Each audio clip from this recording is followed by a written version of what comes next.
Estamos aquí para conversar de el tema universidad pública y su relación con el contexto de la sociedad costarricense.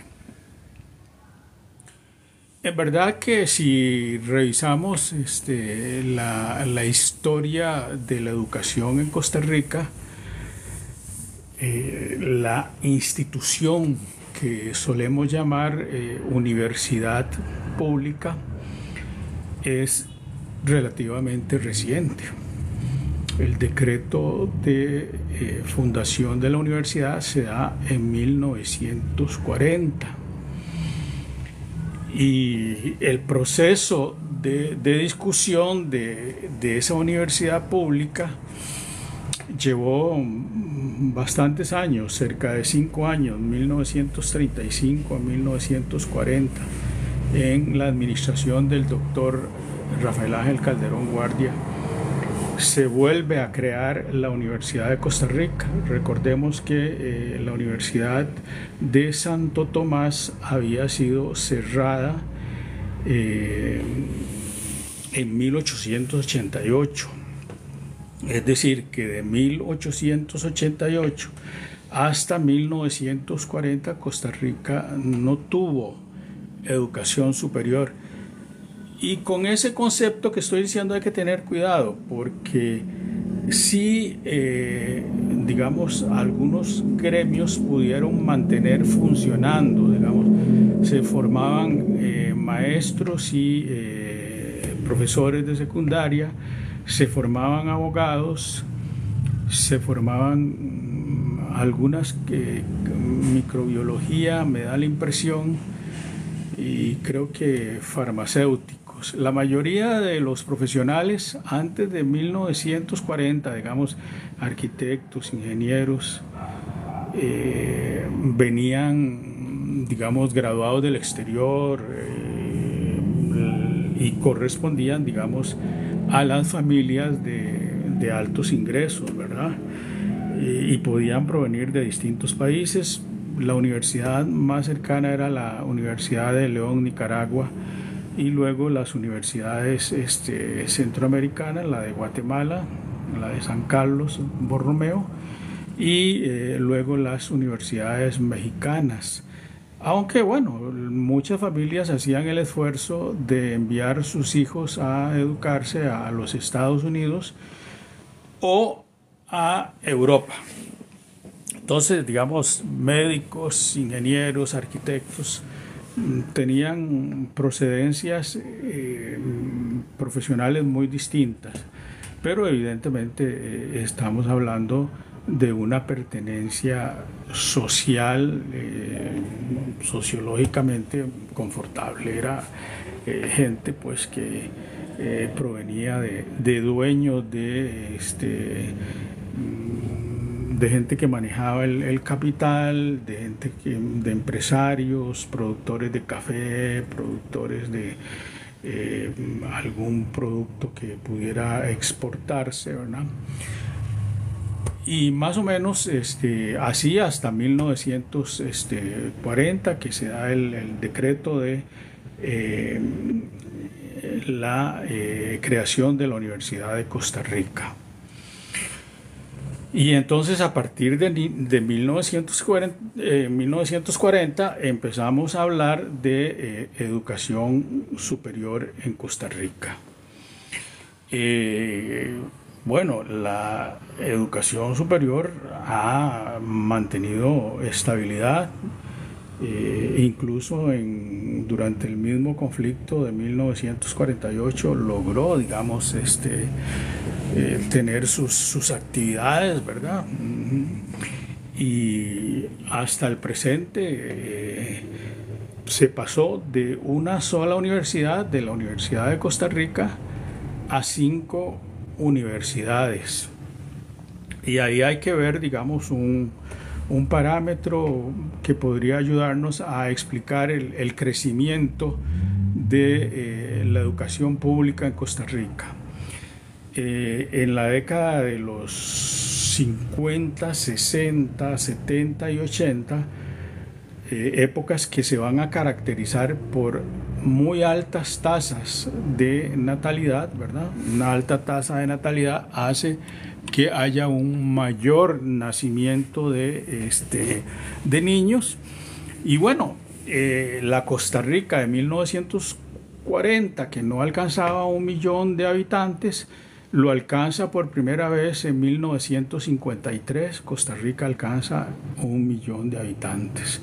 Entonces, ese millón de habitantes se duplica en 1962, se triplica en 1973 y se cuatruplica en 1980. Entonces hay una acumulación, digamos, de esa alta natalidad, que se acompaña a su vez de una baja en la mortalidad. Va a producir, digamos, una población joven, ¿verdad? En la pirámide, la base de la pirámide demográfica, ¿verdad? Está, digamos, entre los 0 y los 21, que fue la primera fecha, digamos, que se fijó para la mayoría de edad, y luego los 18, ¿verdad? Eran, digamos, una base muy amplia. Bueno, esa base amplia hace un efecto social sobre las instituciones públicas, que tienen que atender a una mayor cantidad de población. Esa población también se va a ver acompañada de, digamos, procesos de cambio. Si bien es cierto, las familias eran numerosas, las posibilidades de que algunos de los hijos de esas familias pudieran estudiar se van a ver cuajadas, digamos, en la ampliación de la enseñanza media, ¿verdad? Porque el número de colegios de secundaria era muy reducido, ¿verdad? Era muy reducido en todo el país, ¿verdad? Después de 1960 y 1970 se empiezan a crear, digamos, instituciones de enseñanza secundaria en la mayoría de los cantones del país, ¿verdad? Y entonces el país empieza a tener, digamos, bachilleres, ¿verdad? Y esos bachilleres van a hacer una presión sobre el sistema educativo. Y evidentemente que el primer impacto, digamos, de que esa institucionalidad de la educación superior crezca va a ser, digamos, ese factor demográfico. Durante muchos años, digamos, de 1940 a 1972, existió solo como única universidad, la Universidad de Costa Rica. La Universidad de Costa Rica, con, digamos, su sede ya al final del periodo, ya instalada desde 1955, que se adquirieron las propiedades ahí en San Pedro de Montes de Oca, ¿verdad? Y entonces ahí se instala, digamos, la sede, digamos, de la Universidad de Costa Rica. Esa sede, digamos, es la que experimenta, digamos, un fuerte crecimiento demográfico inicialmente, ¿verdad? Sobre todo ya en los años 60, 1960 y 1970, hay cada vez más jóvenes de colegios urbanos notablemente y rurales, que empiezan a presionar, digamos, al sistema educativo. Los gobiernos, el Estado como una totalidad, empieza el proceso de financiamiento de las universidades. Y era evidente, y en realidad siempre se dio bajo el marco de la comprensión esa coyuntura por la que atravesaba el país demográficamente, ¿verdad? Porque, digamos, empezamos a hablar del Fondo Especial para la Educación Superior solo a partir de 1975-1976. Ya para esa época sí existe la Universidad Nacional, la UNA, y el Instituto Tecnológico, que son, digamos, los tres primeros que fundan, digamos, esa institucionalidad que vamos a llamar educación superior. Luego aparece la UNED, muy cerca de ese periodo, y posteriormente, pero ya sí es la más reciente, la Universidad Técnica de Alajuela. Entonces se conforman, digamos, las cinco universidades públicas que, de acuerdo a la Constitución Política, artículo 85, debe ser financiada por el Estado. Eso está claro constitucionalmente. Las responsabilidades están ahí Sin embargo, digamos, ya en los años 70 había, digamos, algunas protestas de grupos, sobre todo de estudiantes, básicamente eran los estudiantes, digamos, que podían organizar marchas a través de las federaciones de estudiantes.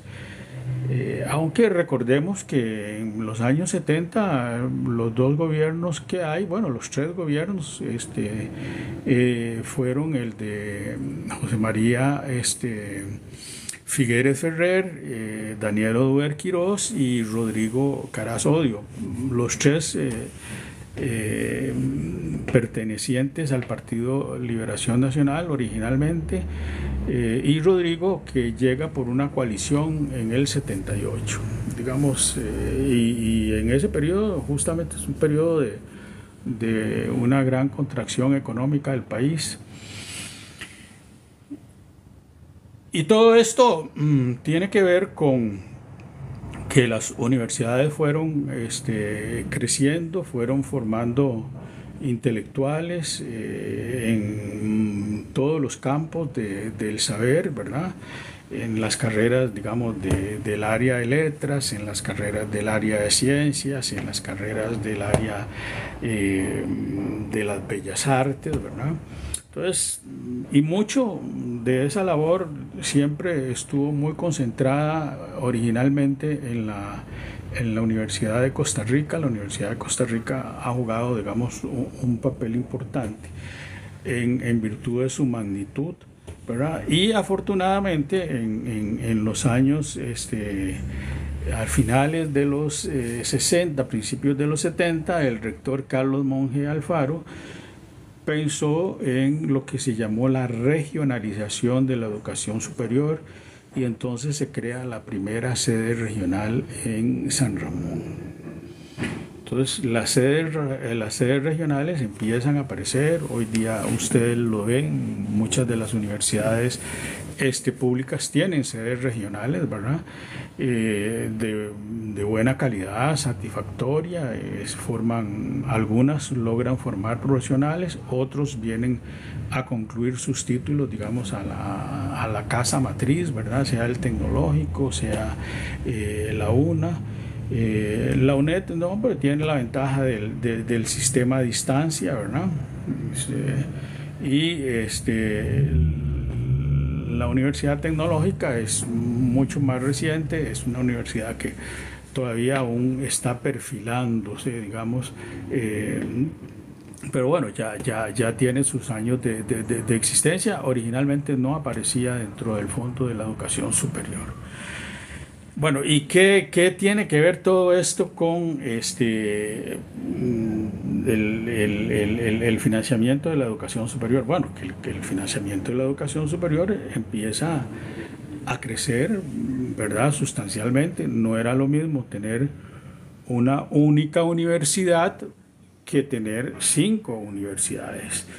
Y no era lo mismo que asistieran, digamos, les puedo poner datos. Por ejemplo, en 1971 el número de admitidos para iniciar, digamos, sus estudios generales en la Universidad de Costa Rica, y en ese momento era la única universidad del país, eran 4.000 cupos.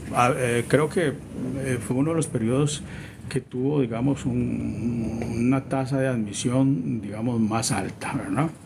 Entonces la gente, 4.000 estudiantes de todo el país. Pero bueno, como estamos hablando, esos 4.000 significaban relativamente poco, digamos, dentro de esa pirámide de muchachos que habían alcanzado, digamos, entre los 18 y los 20 años, que, digamos, era por algún retardo que pudiera tener en el proceso de estudio, ¿verdad? Algún año que usted se quedó, una matrícula, digamos, tardía, que hicieran los padres, en fin, ese margen, digamos, entre, o los que tal vez fueron un poco más rápido, entre 17 y 20, digamos, de esos 17 y 20, que era la cantidad demográficamente, digamos, que entraba a las universidades, empiezan, digamos, a tocar las puertas de la Universidad de Costa Rica. Ahí no podemos dejar por fuera, digamos, que la primera universidad privada que se funda en Costa Rica también es de esos años. En 1972-73 surge la UACA. La Universidad Autónoma de Centroamérica es la primera universidad privada. Su rector es don Guillermo Malabasi hasta la fecha. Lo recuerdo muy bien, era profesor en historia. A mí me tocó hacer cursos con don Guillermo justamente sobre un tema ligado a la educación, y el eje central de ese curso fue estudiar el cierre de la Universidad de Santo Tomás. Lo recuerdo muy bien porque tuve que hacer una exposición sobre ese tema. Y básicamente que, bueno, no había tanta literatura. Rodrigo Facio era uno de los que había escrito sobre ese tema. Entonces, ya para 1973 tenemos el binomio de educación superior pública, educación superior privada. El fuerte crecimiento de la educación superior privada llama mucho la atención en Costa Rica, ¿verdad? Es decir, después de 1973 hasta el presente, digamos, ha habido una tasa sostenida de crecimiento, y la educación superior privada ha ocupado un lugar muy importante, digamos, en la época actual.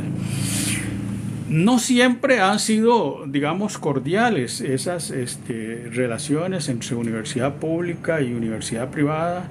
Los reconocimientos de los títulos ponían, digamos, algún obstáculo. Si usted hacía un bachillerato en una universidad privada y quería hacer, digamos, una licenciatura o una maestría, cuando empezaron a aparecer las maestrías en la Universidad de Costa Rica, había algún tipo de problemas. Yo creo que ya hoy eso se ha ido solventando, y de una y de otra normalmente se pasa, digamos, con cierta facilidad. Estamos al fin y al cabo en Costa Rica. Luego, el financiamiento de las universidades públicas, digamos, ha sido siempre atendido, bien atendido, digamos, por el Estado costarricense, ¿verdad? Las universidades costarricenses, digamos, han podido crecer en infraestructura, en tamaño, en actividades, en cobertura de actividades. Los congresos universitarios fueron dándole un matiz, digamos, más dinámico a la vida universitaria, digamos, hasta convertirlas, ¿verdad?, en verdaderos impulsores, llamémoslo así. Empiezan a empujar el desarrollo social, económico, cultural del país, ¿verdad? notablemente, digamos, en campos como las letras, campos como la filosofía, que han tenido, digamos, periodos importantes de brillantez, ¿verdad? La Universidad de Costa Rica en su primera etapa, en los años, digamos, 40, era una universidad bastante alejada de la sociedad, toda vez que, como lo decía, pertenecía básicamente, digamos, a los hijos de las familias más acomodadas económicamente, a las oligarquías cafetaleras, al productor, digamos, al finquero, dueño de propiedades, dueño de ganado, productores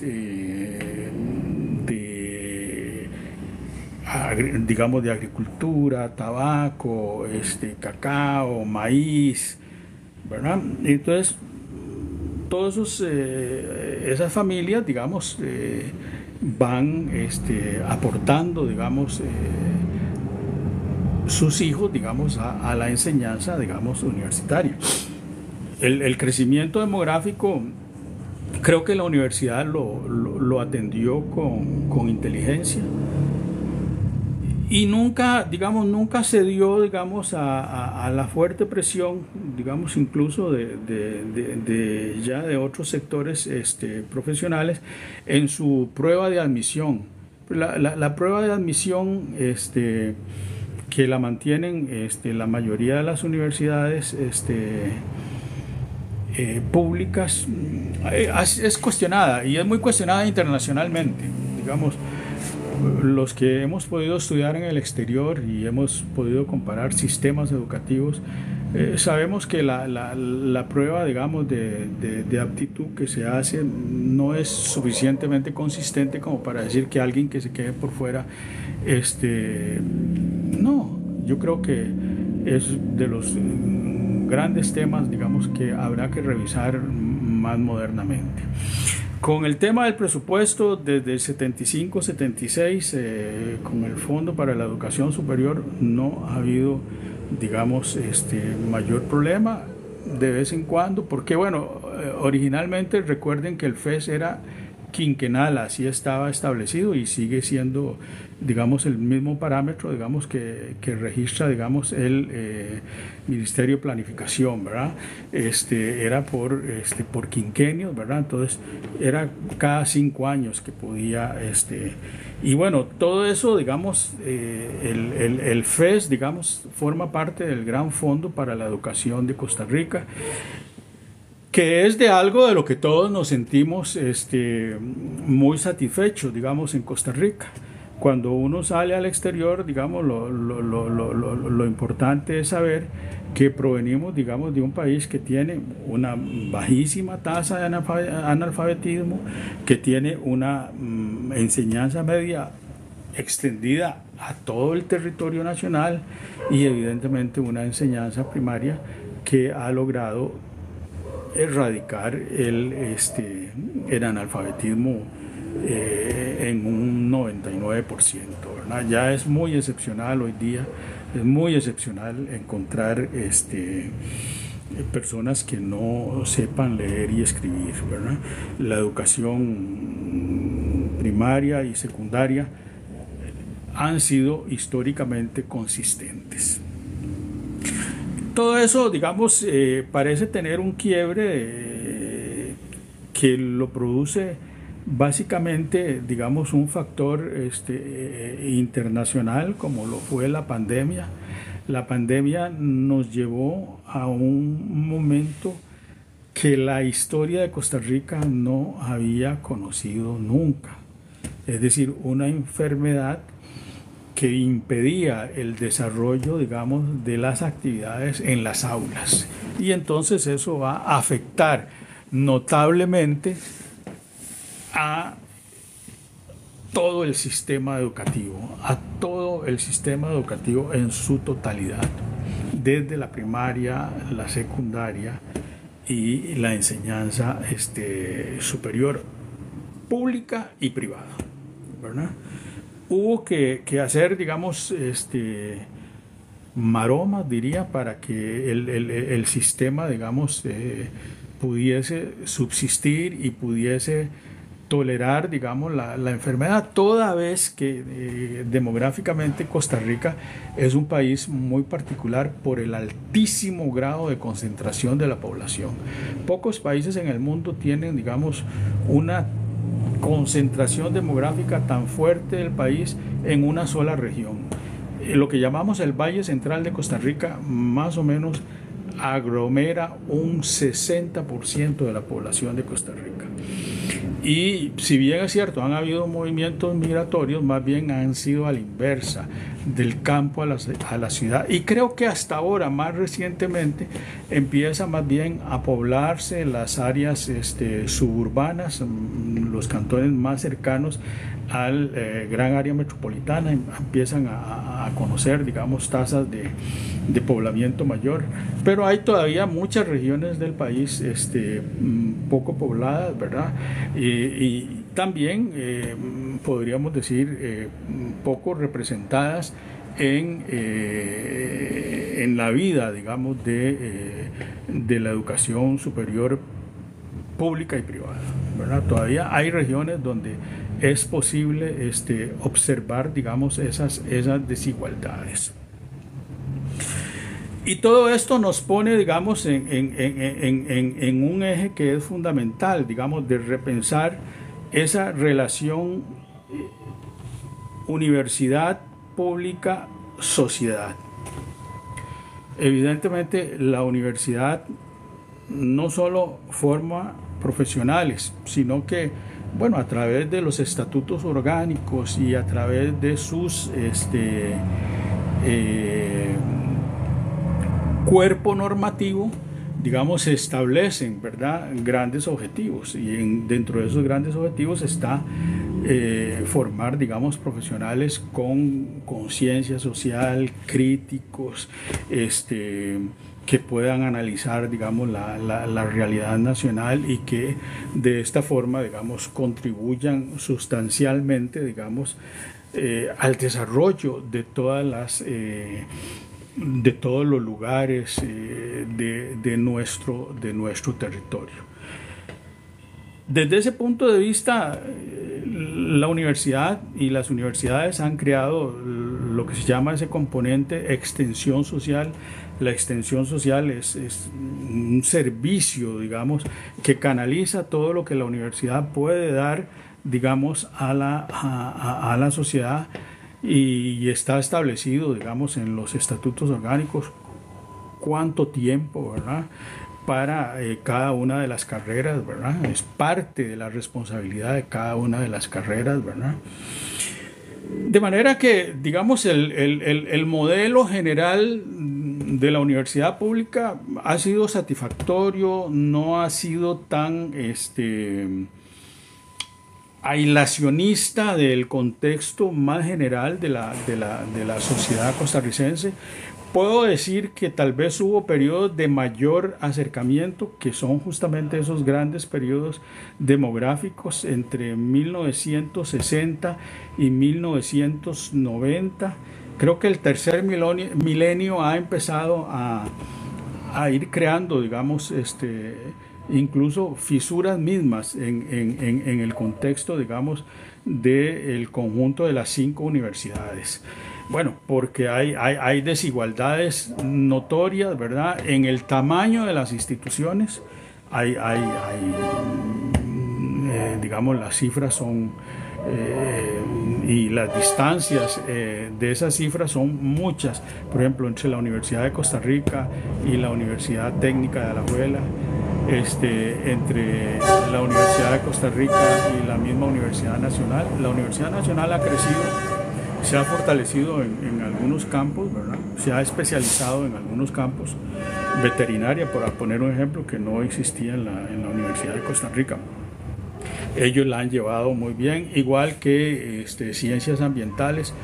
Son, digamos, carreras, fortalezas de universidades. Y de la Universidad Nacional. Igual uno podría decir hay algunas fortalezas dentro de la, digamos, de la Universidad de Costa Rica que aún se mantienen, ¿verdad? Sigue siendo, digamos, la universidad más grande en tamaño, pero proporcionalmente también es la universidad más grande en presupuesto, ¿verdad?